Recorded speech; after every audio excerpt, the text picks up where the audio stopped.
Next up, we have Brian Gay, who is running for the Register of Voters of East Hampton. Hey, Brian? Hi, can you hear me all right? Yes.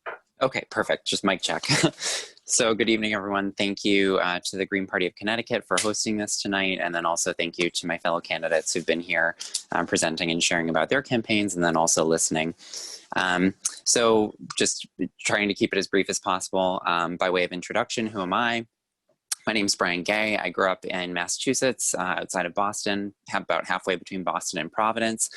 I then moved to Rhode Island for college, graduated from Providence College, worked as an AmeriCorps Vista after graduating in Providence. I then did a brief stint in the mortgage industry, working, processing and opening mortgage loans, reviewing them for accuracy. And then in 2015, moved to Connecticut. I met my partner who is from Connecticut, so relocated down here for work, began working in the behavioral health field as a program coordinator on a program for people in recovery from substance use disorders, and then transitioned working into quality assurance on a Medicaid waiver program for people with serious mental illness.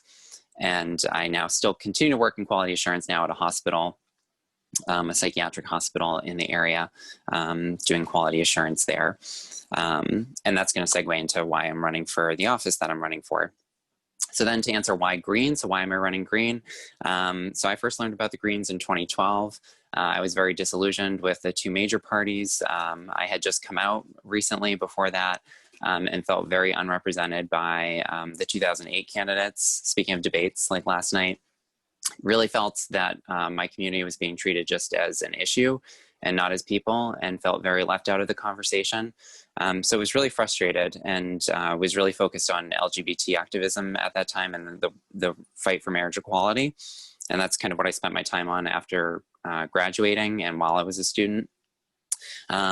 In 2012, I had the opportunity to hear Dr. Jill Stein speak in Providence, and that was my introduction to the Green Party. I had heard of the Green Party as a child, but didn't know kind of what they stood for or who they were.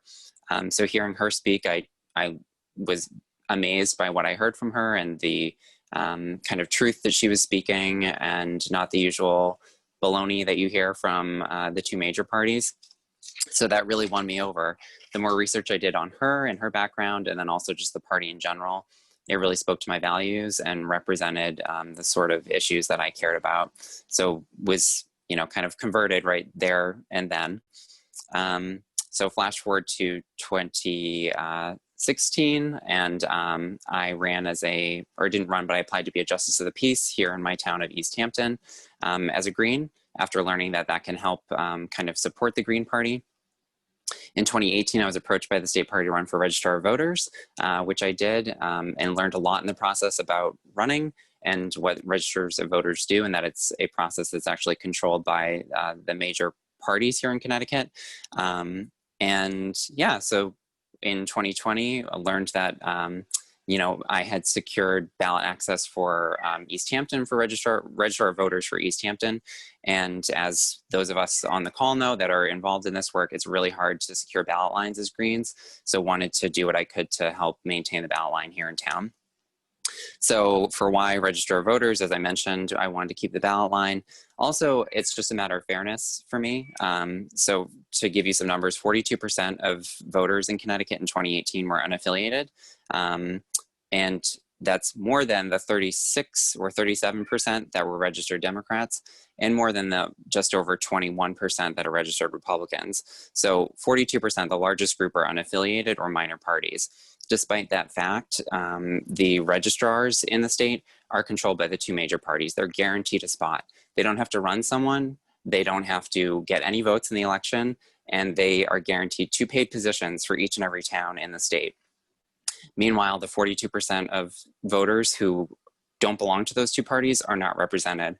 They don't have a seat at the table, and there's no guarantee that they have a voice in the process, because the two major parties, as we know, are largely corrupt. They are controlled by big money and the national parties. So it's really concerning to me, and I think to all of us. So that's part of why I'm running. So that being said, if I were to be elected, I'd support things like vote by mail. I think it should be universal and should be used for all elections. No excuses, not just during COVID.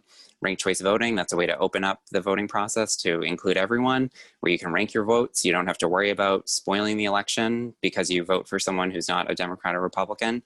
Automatic voter registration, I think that's a no-brainer, that people should just be registered to vote once they turn 18. There should be increased way of getting people to the polls on election day, so that it's not just the two parties who are volunteering to drive people, but that, you know, everyone has the opportunity to get out and vote regardless of access to transportation. So yeah, so I would just encourage everyone to please, on election day in Connecticut, you can vote line F. That's the Green Party, at least here in East Hampton it is.